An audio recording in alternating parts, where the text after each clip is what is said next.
I gotta say, with this week's episode of Isekai Quartet, it's looking a lot more likely that the cautious hero and company is going to be joining in on the crew a lot sooner than a lot of us probably expected. And for those who have no idea what I'm talking about or where I'm getting this, holy shit, is cautious hero joining the crew? Well, that little scene when they first discovered that our girl taking a little bit of an extra pastime of getting some part-time jobs for some extra cash. There's a character who we don't see the face of, only the backside and dress, and it's looking a lot like Rista from the Cautious Hero. And I mean, the fact that it's also licensed by Kadokawa, it just kind of felt like, based on it being the newest isekai from them, the most popular newest isekai from them, it's pretty clear. I mean, everyone was assuming Cautious Hero would be next, but it definitely felt more like a season 3, and I don't expect we're going to see like a full-on reveal until maybe the end of the season, similar to what they did with the announcement of season 2, saying, hey, we got new transfer students, it's going to be the Shield Hero. But still, it's nice to see that we're probably getting it. I feel like it's at 99.9% confirmed at this point in time, and if you know me, you know I love me some Cautious Hero. And I'm sure there's going to be some people bringing up the question of, if they bring in the Cautious Hero, is that really a good thing? Because if we look at the Shield Hero, has the Shield Hero really been implemented as well as the Shield Hero cast could have been? But the thing with it is I honestly feel similar to Shield Hero, Cautious Hero, their two leads, Hsieh as well as Naofumi, both of their personalities, they have a lot more limited options in terms of what they can do. Super serious and very cautious, like that's kind of the whole persona until you get to know them a bit more. But in terms of their parties, so we got characters like Rista from Cautious Hero, we have Philo and Raftalia from the Shield Hero. Sure, you can definitely use those characters a lot more, but the thing with it is you can honestly run this show for 10 seasons and find a lot of possibilities and pairings. And in my opinion, as long as we have the possibility to use those characters, it just leaves room for so much potential in the future. So even though we definitely haven't had as much Shield Hero content as many people expected, the Shield Hero content we have had has been really enjoyable to me. And come season 3 is season 4, because honestly, I expect the show to run for a long time. It's probably very easy to produce, and there's just a lot of potential for comedy routes. Honestly, just keep throwing isekai characters in here. Just keep throwing them. Even if you don't use them for a season, just knowing that they are a part of the cast, there's just so much potential to have a major or minor role in the background, and I think they got a lot of possibilities. I mean, they could completely blue balls us, and that's not actually a Cautious Hero character. But I feel like with the internet, you don't put something like that in unless you're damn sure you're gonna do it. I mean, 20 minutes after the episode dropped, people were already picking out that that's most likely Rista. I'm not here to say I'm the one who cracked the code, no. I mean, had I watched this not knowing about the internet saying, hey, the Cautious Hero is probably joining in on the crew, I'm not sure if I would have picked up on it on my first watch, but eventually I would have among at least a couple of rewatches, because I usually watch this show a couple times throughout the week, sometimes a few times depending on how much it makes me laugh. But just thinking about the possibility and just thinking about characters like Rista interacting with, like, if we had Aqua and her, there would just be so much just horror and comedy mixed into one, and I really hope they definitely are going down that route. I would love it to see something similar to season 1 where it's like, oh, we have transfer students, and then obviously just as time goes by they confirm it. But I mean, I think it would be so in character is if they slowly tease the characters throughout this season, like you just see a head or a silhouette, and then by the end of the season they finally reveal because Hsieh was being overly cautious. I mean, I'm definitely going to look foolish if that wasn't actually the Cautious Hero cast, but definitely brings a grin to my face knowing there definitely is potential for them to be a part of it, which, I mean, anyone who has a brain knew it was going to happen, because, I mean, that was the newest Kadokawa isekai, it was popular, of course it was going to join the cast at some point in time. The characters who join Isekai Quartet are a part of the Kadokawa line, so I mean, that's pretty much how you know who's going to join next, even though a lot of people are like, oh, bring in this character or this series. Unless it falls under their banner, they really have no reason to, because they're going to keep pumping out isekai, and they're probably going to keep being popular, meaning they can join the Isekai Quartet cast, or hell, maybe they'll just cancel the show after a few seasons, which would kind of be insane, to be honest, but you never know with anime and production committees in general. But with all that fun speculating out of the way, of course, this episode, it definitely wasn't dominated by the what if and who could be possibly joining. It was part-time jobs, and that's something, like, once again, who was thinking about part-time jobs? No one.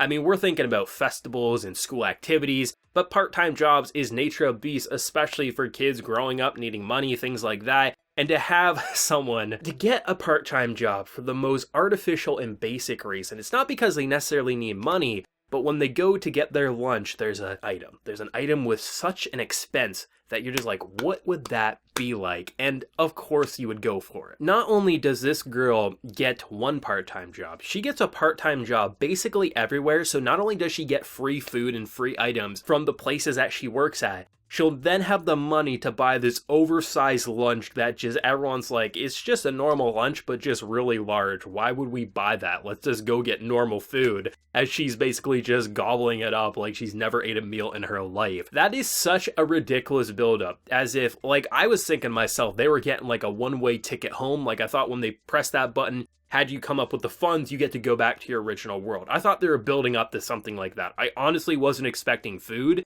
And when I saw the food, I thought to myself, well, of course, there's never going to be anything else. I mean, we could look back at season 1, when they were told that they could go home if they win the event. It was completely a blue balls moment. So why was I even thinking that when, of course, it had to be a giant plate of food or the smallest plate of food? It had to be one of those, but I wasn't thinking about it in the moment. And it's just nice to see those characters, how pretty much everyone starts getting a part-time job throughout the episode.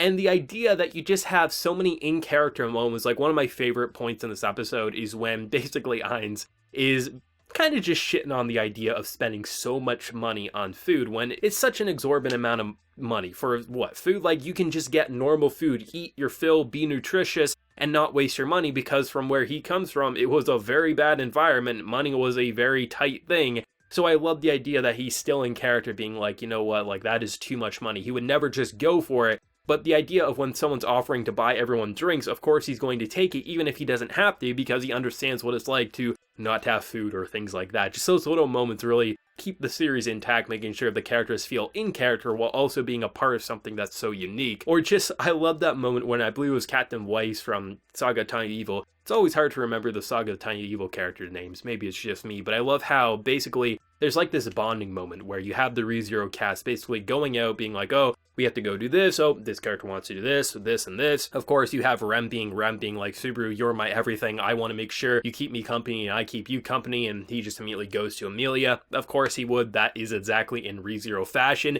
And I love how as they're parting ways, just you have Cosmo and him just being like, wow, he's really popular. And I thought they're just going to leave it at that. I thought that was a pretty funny moment because you can think in your head, I mean, both of the Konosuba and ReZero cast are popular with the ladies, all things considered. And then you have the exact same thing happen with the Konosuba cast and him just being so disappointed. Ever since Valentine's Day, he just hasn't been the same. And I love how they're not forgetting those moments, because honestly, Isekai Quartet could easily function as just having the characters. There's Valentine's, there's Halloween, there's Christmas, blah, blah, blah. They just have those events and then they never reference them again. But it's nice to see certain things do continue to linger on in their minds, and it leads into just a lot of potential for future arcs and character arcs in general. Even if the character arcs are very basic because they're now high school students, it's still funny nonetheless, and it just gave me a goddamn grin watching it. But I think the most painful part of the entire episode is the realization that Union, her entire purpose of being in this cast of characters is just to find new ways to put her into a situation where she's alone. And I mean, I love it, but I hate it all at the same time. Like the idea of her going to karaoke alone and just like when she calls up to basically extend her time, necessarily think she's disappointed or sad. I think she's totally enjoying her time